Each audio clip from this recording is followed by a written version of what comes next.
Kid na Edwil Sabala. Ka Edwil, magandang umaga po. Magandang umaga po, Ka Nelson. Apo. Ito pong pagdagsa ng mga tao sa White Plains, sa Quezon City, at meron ding nakita dyan sa Liwasang Bonifacio, ang iba po inatanong na sila daw po pala ay miyembro ng Iglesia ni Cristo. Ano po bang dahilan? Bakit nagtungo doon ang ilan nating kababayan at kasama ang mga miyembro ng INC? Magandang katanungan po at dala-dala ko nga po ang statement na nais kong basahin ngayon sa mga nanonood sa atin. Narito po ang statement ng Iglesia ni Cristo.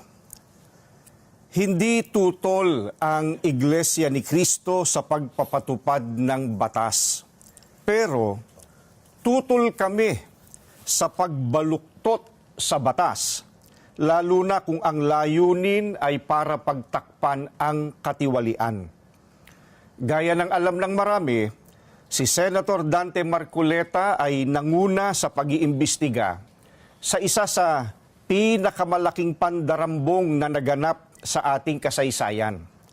Sinimulan niya ito nang siya pa ang chairman ng Blue Ribbon Committee ng Senado. Subalit, pinalitan ng liderato ng kumiting ito. Gayunpaman, itinuloy niya ang paghahanap ng hustisya para sa atin na mga mamamayan.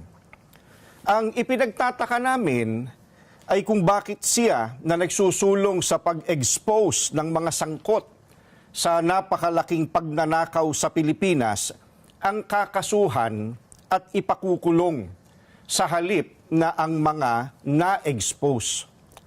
Ang ikinakaso kay Senator Marcoleta ay plunder na isang non-bailable crime.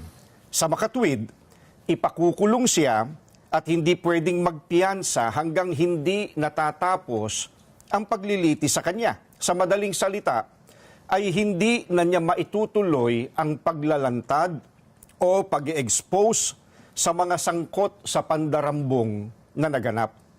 Pero, paanong naging plunder ang pagtanggap ng campaign donation o campaign contribution? Hindi naman galing sa kabangyaman ng Pilipinas ang tinanggap niyang donation mula sa mga sumuporta sa kanyang pagkandidato bilang senador. At mismong ang COMELEC ay naglabas na ng desisyon na walang krimen na naganap sa pagtanggap niya ng campaign donation. Sinusuportahan ng Iglesia ni Cristo ang itinataguyod ni Senator Marcoleta dahil ito rin ang posisyon namin.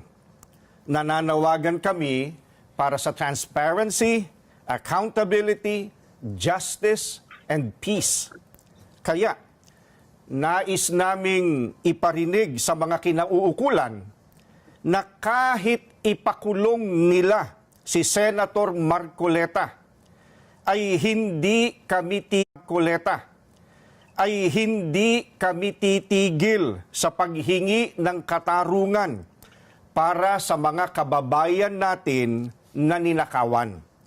Gusto naming ipaalam sa kanila na isang injustice ang selective justice at hindi kami mananahimik sa harap nitong napakalaking pagyurak sa katarungan na hinihingi ng ating mga kababayan.